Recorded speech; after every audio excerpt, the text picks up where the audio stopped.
All right. Good mid-morning. Like the man said, I'm Jordan Brown.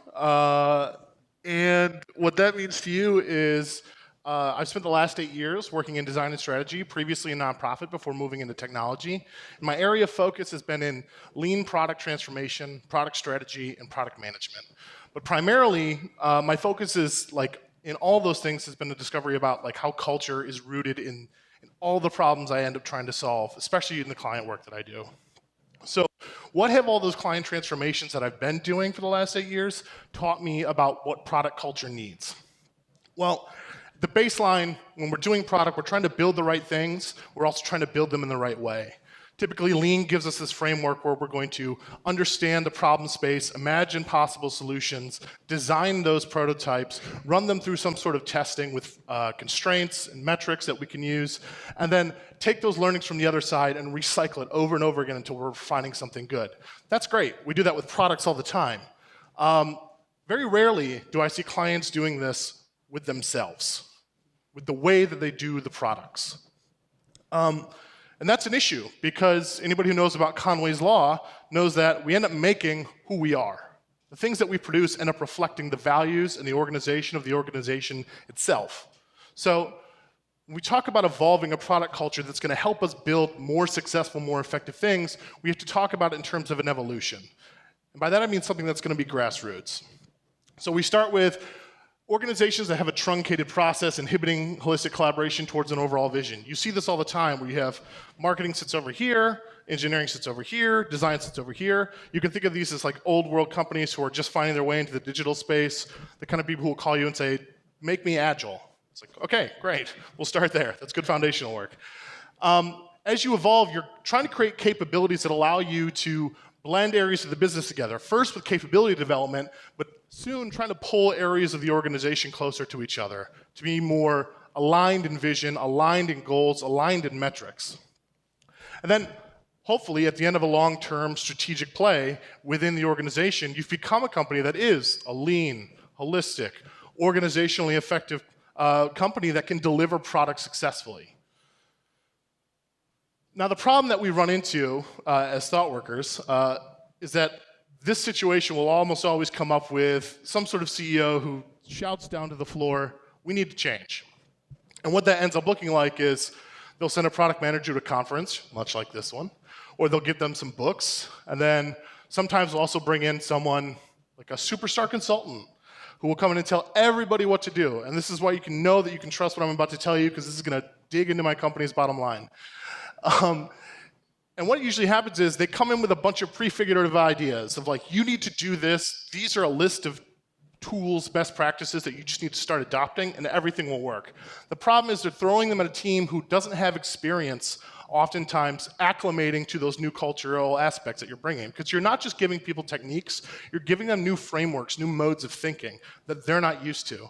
And so that's going to run up against the existing status quo of the company, the expectations that are set, the way that the organization expects things of people is fundamentally at odds with the new things you're introducing. And what often happens in the case of this is it breaks down. It's not as successful as it needs to be. We're investing too much in this right now. We need to focus on Q3. Let's just get stuff out the door. So all these best practices get thrown by the wayside, and we never end up working on them totally in the way that we promised ourselves we should. So I want to argue that product centricity, more than anything, is a culture of design. And by that I mean a collection of behaviors, values, norms, communication, organizational setup, and politics. Today, I'm going to mostly be talking about behaviors, values, and norms. In a longer talk, I talk about communication, organization, politics. But when we talk about culture, we have to break it down to the individual type of aspects of things that are observable about ourselves. The way that we do what we do. So starting, I want to also argue that it's important when you talk about culture to talk about principles before you talk about tools and techniques. There's a bunch of amazing practices, a lot of which you probably heard today, that you do want to bring to the table. It's not about leaving them aside. I'm arguing that a prioritization should happen first in getting people used to the ideas by giving them boundaries to work within. That's what principles are. They're open-ended questions with many possible answers. Whereas practices and techniques end up being a list of things terminally that you are or you are not. If I ask you, do you write stories in this way that I'm telling you is the best practice? You're either going to say yes or no. But if I ask you, do you write stories where everybody, the QA, the engineers, and the product people get to sit around the same space and have all their ideas align in the story? You could come up with a few ways to do that, and you could probably measure the distance of yourself to a broader principle, as opposed to just saying, we aren't that right now. So starting with principles is important because it allows people to easily see a path to progression, as opposed to some sort of terminal distant end that they can't see a pathway to. So in the short amount of time that I have today, I'm going to give you a brief playbook for a product culture. It starts with those values. We always prioritize why before what and how. We're always beginning with purpose before we talk about method. So when you have a conversation like low checkout conversion, well, why do we have low checkout conversion? A lot of companies and organizations I've been at, they're reaching for solutions immediately in the conversation. A lot of us who are product people know that this is the wrong pathway, but the problem is, do we have a team, do we have an organization that's set up to reach for the right question first? How do we encourage people to say, do we know why our customers aren't converting normally with credit cards? Are we asking ourselves, what's the purpose behind this feature, prior to saying, what's the next feature to come into line? The next value is outcomes over outputs. This is big when it comes to thinking about not just the purpose that we've come here for, but also what's the expectation of the new vision of the world we want to live in. A lot of this ends up coming into play with, I see this especially when we're dealing with organizational transformation in like the way that teams work, how successful are they? The first thing we want to see is like some sort of lift in throughput. Velocity went up. Well, that's fine, but if you're consistently doing the wrong user research, if you're consistently not iterating in the right way, you're able to go faster maybe, your CD is in place, your pipelines are all good, but you're not delivering anything of value. That's because you're not asking questions of value prior to delivery. The next is identifying teams, the opportunity to have boundaries versus constraints. Constraints are hard walls. They're tall, you cannot cross them. Boundaries are an area for teams to operate within and play. So if someone comes to you and says, you have this whole room to design something, there's a lot of opportunity. There's many chairs, there's cameras, there's light bulbs, there's TVs. There's interesting things you can do with the space that you've been given.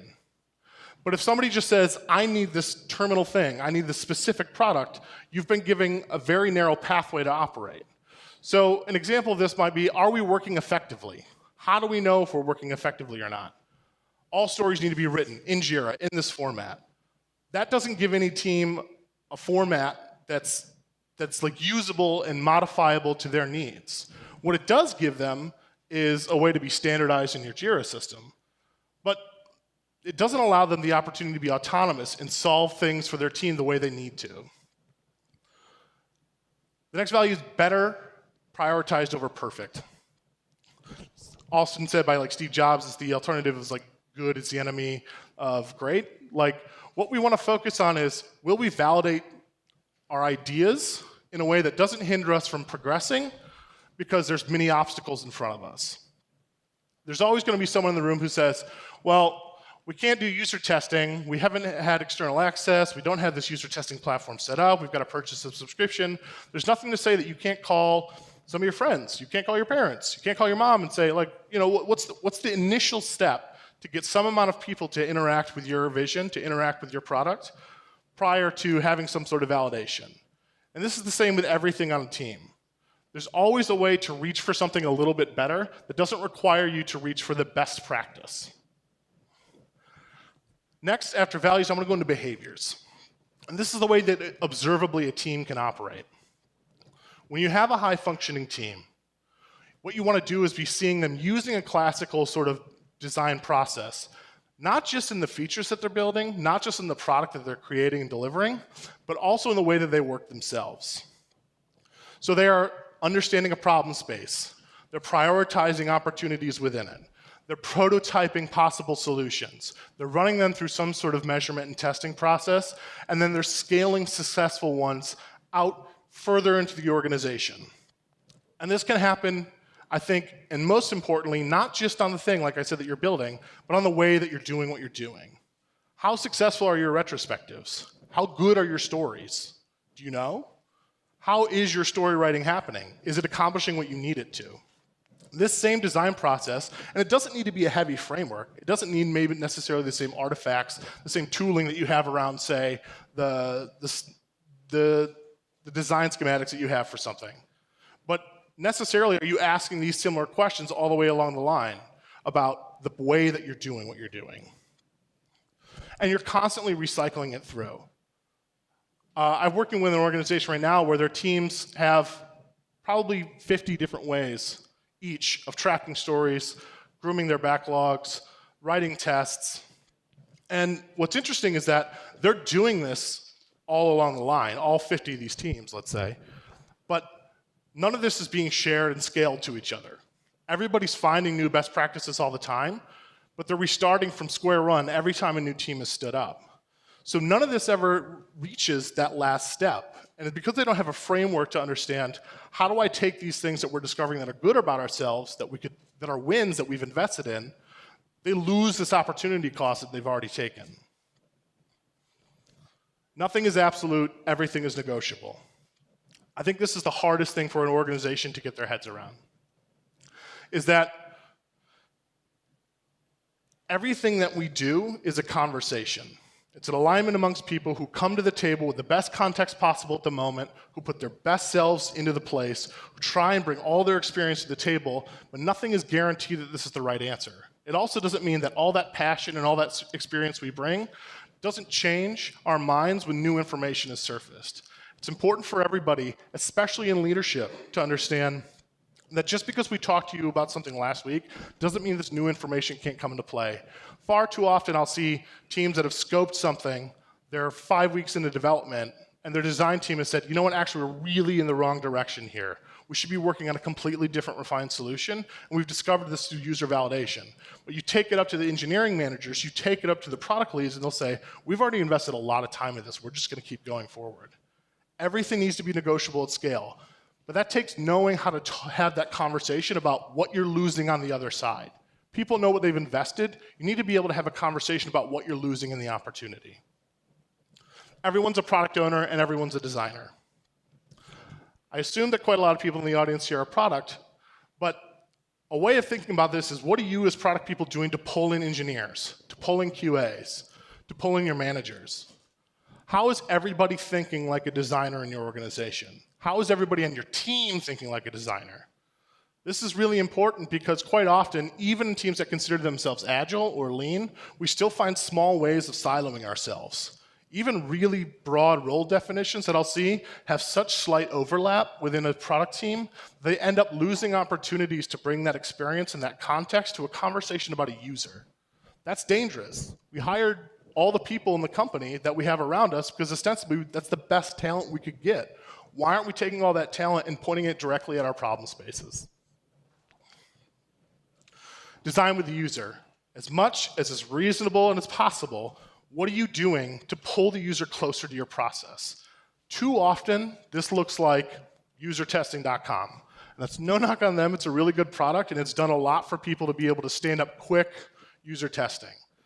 But there's a lot of barriers to that, depending on the size and skill of your organization. I know I work a lot in my out-of-work time with some political organizations who are trying to get things moving, who are trying to get things started, who don't even have the possibility of a pricing scale on some of these user testing tools. So what do? You have to figure out, how can you get some people in the room? How can you get some people on the phone? What's the closest you can get someone? And I think the way of measuring this is, in the last 10 features you've released, how often do you think you've had a conversation with a user about it? And I think that's an important distinction. A conversation is a rich interaction. It doesn't mean that you looked at some insights team analytics. It doesn't mean you looked at some market research. It means, how close did you get to hearing actual words from someone about it? Even if it's in a limited sense, that's always going to be richer than sourcing information that you're that many steps distant from. And I think it's also important to remind ourselves that as product people, we're constantly advocates for human beings. We're always building things like, who did the Google face photo thing this past week for the art? art and culture app. One more example in a long line of people of color not being included in this conversation. Whatever your political beliefs about facial recognition and its dangers are, this app couldn't recognize a whole swath of culture, a whole swath of our population, just because obviously no one bothered to do user testing with that demographic. They just assumed that we were doing good facial recognition. And I think this is the why we have to emphasize this as much as possible. Measure everything, even the small things. One of my favorite measurements, which is like my vanity one that I bring to every project, is like cycle time in between each column of the swim lane. Ready for dev to dev complete to QA. I find so many smells in each of those categories just by watching the week-to-week variation of that. So many conversations get started on a team because we get to say, well, usually we've been here, this week we spiked. What happened? And it's not that it's pejorative. There's nothing wrong with the team. It's that something happened in our process. So all together we need to come around and have a conversation about what happened and how we can avoid it next time. There's so many opportunities for you to take small, lightweight analytics about the way that you do what you do that don't need to like exist in Jira. They don't need to be filed in like a broad program level Google sheet. But they can be small things, back of the napkin numbers that you can say, what are we seeing that we're not having a conversation about? It's important to look for those opportunities. Also, we're autonomous at the same time that we're accountable. It's really good to have product teams who feel like they're strong owners of what they're building. That's amazing. That's excellent. On the flip side, given that they've had boundaries and constraints, they should be free to pick their tools. They should be free to pick their methods and their approaches. They should be free to pick their stack and technology as much as possible. But are they documenting it? Are they logging that decision somewhere? If someone came to ask, why did you do that? Do you have a good response for it? And on top of that, once you've picked that good thing, like I said earlier, are you scaling it? If you've discovered something that's really potent and is a good best practice, does the rest of the organization have an idea about what it is? So that's just like a quick introduction to the things that I try and bring every time I'm at a client. And I'm interested in hearing questions from you all.